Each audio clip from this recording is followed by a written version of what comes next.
Thank you. Alex Scherer, followed by Ninas Hernandez Malin, followed by William Perno. And Alex Scherer has time seated by Pearl Ayon, Lincoln Fish, Mike Wasmer, Yahe Fuentes, and Will Sen for a total of 6 minutes. Good afternoon, everybody. My name is Alex Scherer. I'm the current president of the United Medical Marijuana Coalition, a trade group here in the city of most of the marijuana outlets. There's about 13 of us out of the 17 so far in the group. I'm an owner-operator of one of those facilities. Firstly, I'd just like to commend the current and past leadership here in the city, both the councils and the staff. On the issue of regulation, cannabis regulation, our city is a model.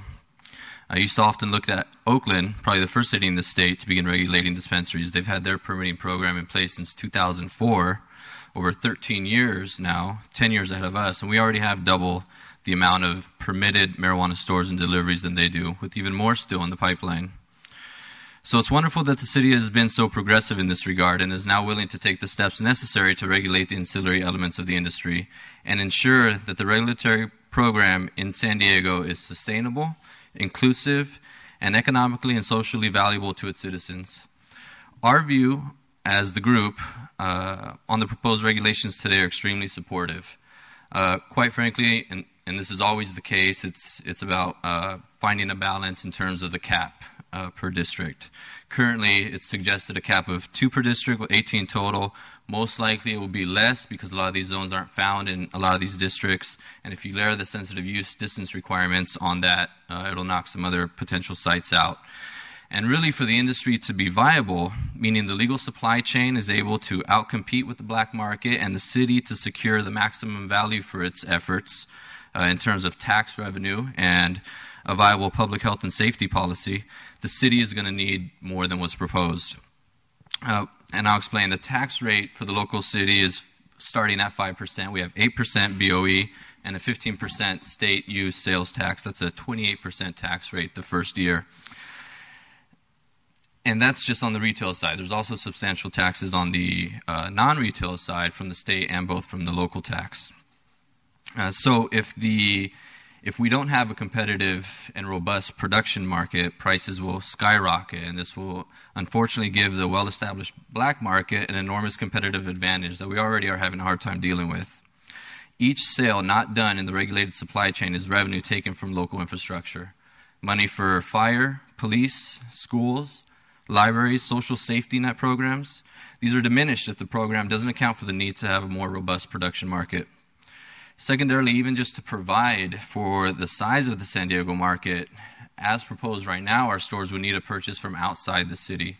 And I'm not referring to just the local cities in our county that are currently implementing rules. I'm talking about other municipalities statewide.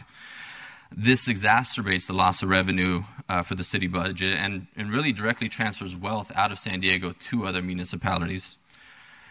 Because perhaps their tax rates are better or they have more competitive markets out there and they just become more viable options for the outlets here to work with. Again, generally we're very supportive of the two options. Option 1 absolutely should pass as presented. Option 2, we think the zones are appropriate. We think they should be expanded to include all industrial zones, perhaps considering planned development districts since the zones for those areas aren't yet figured out. The distance requirements from sensitive uses, we know those precautions are important to the community, and so we support that. What we suggest is moving towards a city-wide cap of 50 to start, because if you remember this, it's going to be a mix of manufacturing, cultivation, distribution, transfer, and we don't quite know how many of each we're going to end up having. So we think 50 is a more appropriate number to start with. It really is a matter of reducing costs all the way around to debilitate the black market and ensure public health, safety, and infrastructure. Our group of marijuana outlets is proud of our city. We are committed to being successful for ourselves and our hometown. We want to prove that smart regulation can turn a controversial product into a viable health service, an economic stimulator, and we can be a valuable tax partner for the city. We think these amendments would substantially ensure that the program is viable and agile enough to deal with the market as it grows and changes next year. Thank you. Thank you. Ninas Malin, followed by William.